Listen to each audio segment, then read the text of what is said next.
What's going on, y'all? Just want to take the time. It's a beautiful Saturday morning, and we're headed out to finish up a big job that we started on yesterday. I just want to take the time and kind of fill you guys in on the update.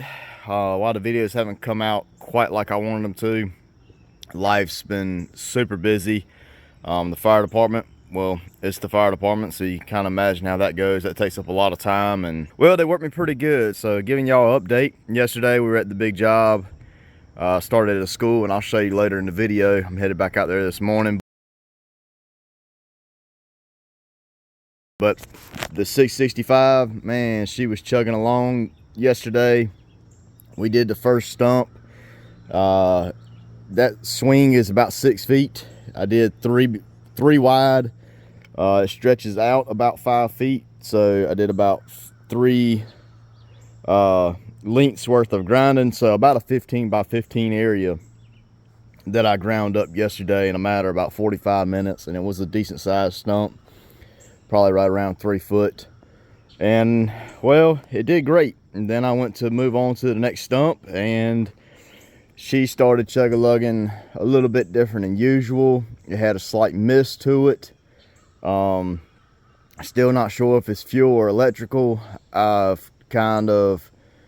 I started fumbling with it while it was there, and then of course the guy that got me to come do the job was there checking in on me when all this happened, and well, it shut down on me. So I did what I could.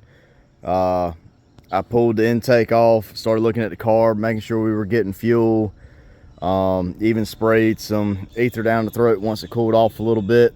No fire. Checked voltage to the coil, got voltage to the coil, checked spark from the coil to the distributor, got spark there. The easiest spark plugs to get to were on this side. Pulled both of those. I've got spark on those. I'm not really sure. Maybe it was just hot and decided to call it quits for today.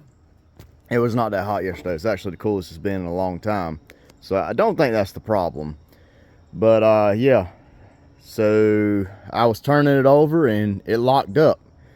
It's done it before when I decided to come back and work on it, because I really need this thing up and running. I've got two other huge jobs that I priced that are kind of based off me using this, and I don't really want to use the RG37 because what I priced was already 2 days worth of grinding with this.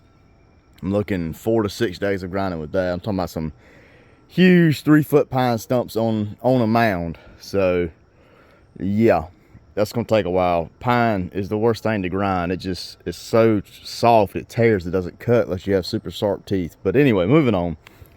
As far as channel update goes, that's the chipper. I hadn't messed with that anymore. Next step on that is to pull the carb off and see if we're getting fuel, the right fuel and not water.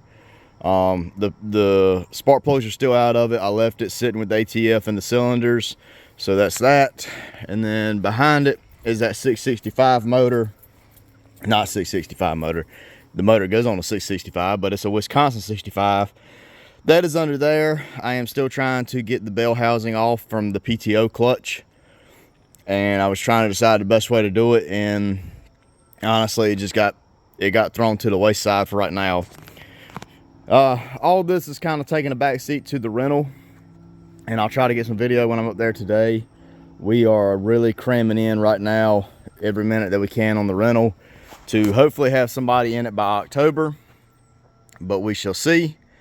And like I said, that's kind of why all this has been put on the back burner, but at the same time I've been too busy to sit down and kind of do videos. So hopefully this video won't take a whole lot of editing and I can go ahead and get this thing out to you. But I'm hopping in the truck now once I get a few items, and I'm headed out to the school where we're doing the job, and I'll kind of show you around. One of the worst jobs I've had as far as rocks in the ground. I mean, it's just awful.